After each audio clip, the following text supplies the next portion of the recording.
Hello, everyone. This is Michael Balesta. Tuesday, the Cleveland Indians came up short at Progressive Field, 3-2 to the Minnesota Twins. Mitch Garver's sixth home run of the season proved to be the difference in the top of the second against Carlos Carrasco. Francisco Lindor ensured that there would be no shutout by hitting his 28th bomb of the season in the bottom of the eighth against Trevor Hildenberger. Later, Leonys Martin's sacrifice fly plated Michael Brantley. Fernando Rodney was able to close the show by striking out Lindor, which left Yan Gomes stranded at second base. Adalberto Mejia went to 2-0, while Rodney picked up his 25th save. Carlos Carrasco got 8 strikeouts, but conceded 10 hits, dropping his record to 13-6. Wednesday, Cleveland was able to get back in the win column with a 5-2 decision. Edwin Encarnacion's sacrifice fly to center field scored Lindor for a first-inning lead. The lead held up into the fourth when Logan Forsythe doubled to left and Miguel Sano crossed the plate. Another productive out provided the second run for the Indians in the bottom of the fifth. Yan Gomes came in from third while Brantley grounded out. Still, the Twins proved tough to put away. In the top of the ninth, Sano let off the frame by hitting his 8th home run to right center field to tie the game at 2. Cody Allen, despite blowing the save opportunity, did avoid further damage by striking out Ehire Adrianza with 2 men on and 2 out. In the bottom of the ninth, Jason Kipnis and Brandon Guyer each got base hits to set the stage for Francisco Lindor to go deep to right for a walk-off home run. Mike Clevinger had a good showing by going 7 innings, and Allen improved to 4-4. Jake Odorizzi lasted just 4 2/3 innings, and Trevor Hildenberger fell to 2-3. Thursday, the Indians earned another victory in dramatic fashion for the second time in less than 24 hours. Like Wednesday, Cleveland went on the front foot against Jose Berrios. In the second inning, Yonder Alonso went deep to right center field for his 20th home run to make it 1-0. Later, Lindor hit a 2-run RBI single and reached second on a fielding error by Sano. The Tribe added one more in the fourth when Lindor, also known as Mr. Smile, hit a double to right field to score Kipnis.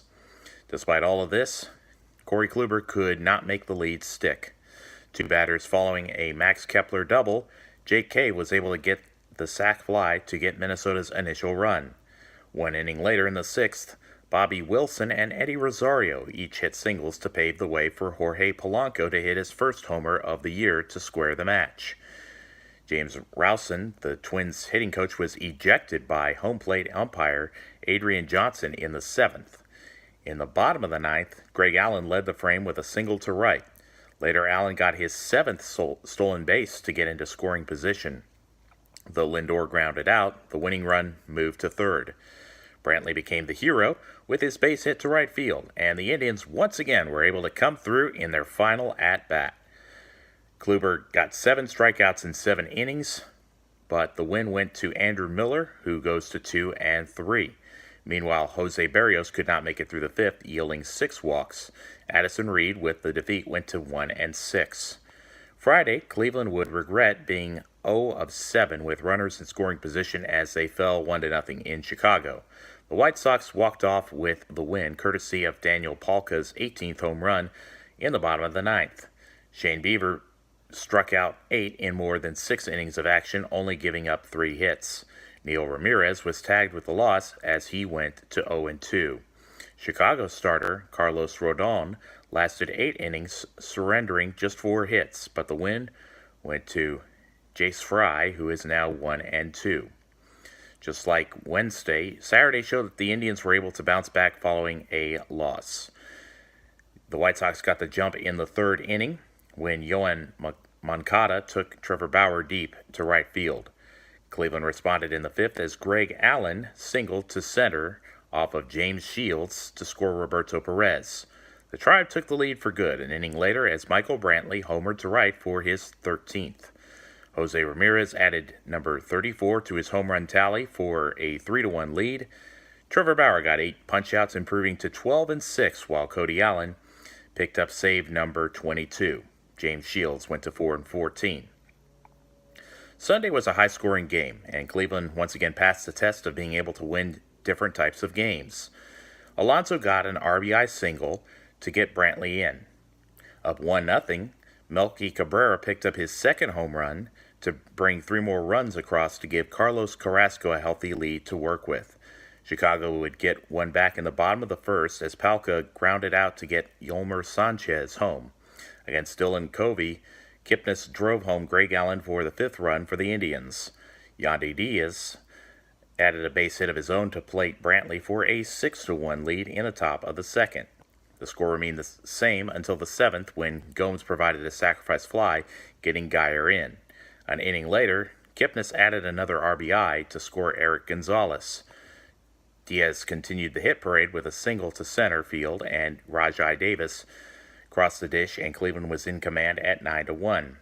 In the bottom of the 8th, Chicago would creep closer as Adam Engel went deep to center for a solo home run.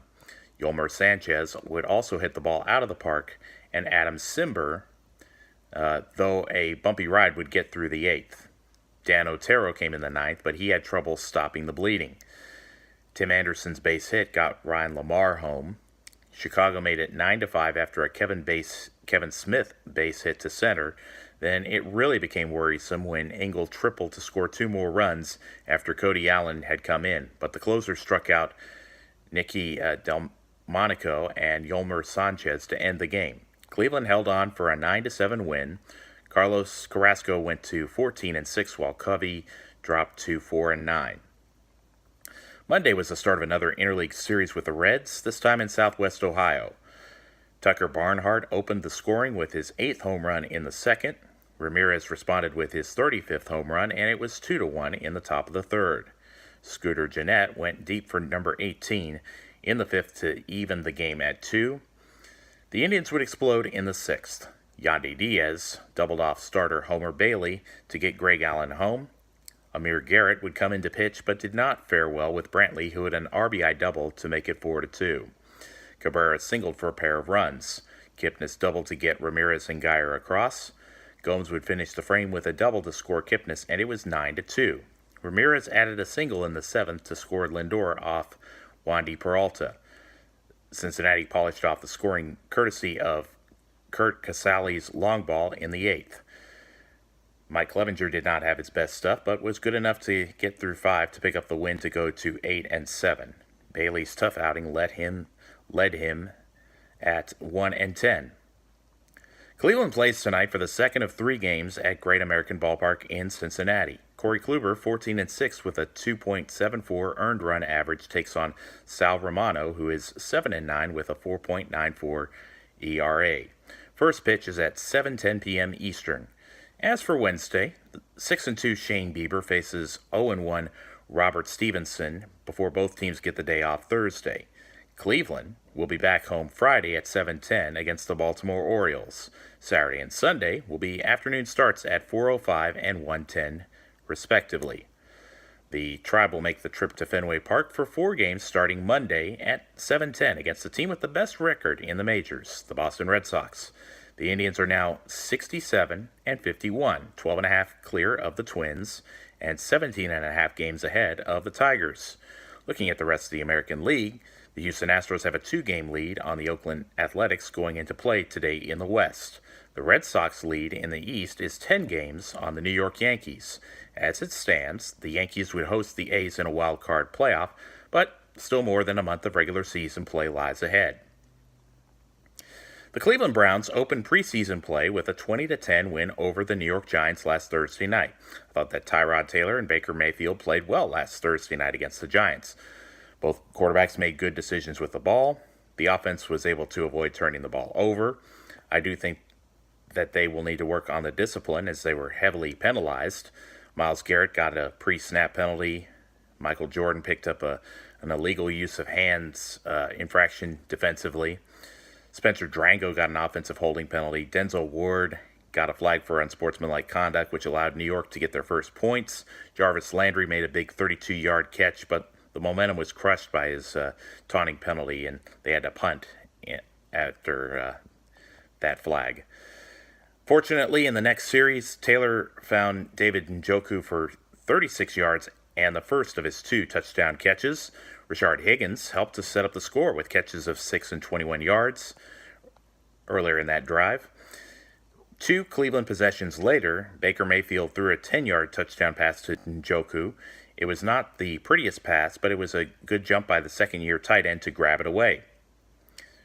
Early in the fourth quarter, Mayfield finished his night with a 54-yard touchdown to Antonio Callaway, who would lead the receiving category with 3 catches and 87 yards. Taylor finished 5 of 5 for 99 yards and a touchdown. Mayfield was 11 of 20 for 212 yards and 2 touchdowns. Looking at the stats on the NFL app, the rushing numbers were underwhelming, but Nick Chubb did get 15 carries, so hopefully he will continue to grow going forward. It is exhibition play after all. On the defensive side of the ball, it was frustrating to concede a big play by Saquon Barkley right away, but they did stiffen on their first series to keep them out of the end zone. They played well, forcing the Giants to punt often. Mikael Kendricks and Chris Smith got in the sack category. Meanwhile, Jeremiah McKinnon, Jamie Meter, and Caleb Brantley each got credit for a tackle for loss. The one touchdown that they gave up was due to C.J. Board muffing a punt deep in Cleveland territory, which set up Jalen Simmons' 5-yard run to pay dirt. As for special teams, Ross Martin and Zane Gonzalez were each able to convert an extra point, while Justin Vogel and Britton Colquitt shared punting duties. Jabril Peppers ran a kickback 31 yards, while Evan Berry included a 30-yard runback. C.J. Board and Antonio Callaway each ran back punts, but found it hard to get much hidden yardage on the night. I felt good about the overall performance, yet remain cautiously optimistic about the upcoming season. As for the regular season, Sunday, September 9th is the opener at home against the Pittsburgh Steelers. The North Texas Browns backers return to Fox and Hound, which is located on Midway and the Bush Tollway in Dallas, with kickoff at noon Central Time. So be sure to bring your family and friends. We would love to see you there. Also, please check out the Facebook group North Texas Browns Backers page and hit the like button for the latest updates there. If you live outside of the North Texas region, please search to find a Browns Backers club closest to you. Your support is greatly appreciated. We mean that. The text of this blog is available at http://www.mjbolesta2blog.wordpress.com. I am on Twitter at MJBOLESTA2 and on Facebook at Michael Bolesta. Archive videos on YouTube can be found by searching Michael Bolesta, Roman numeral 2. May God bless you. Have a great week. Be safe. Take care.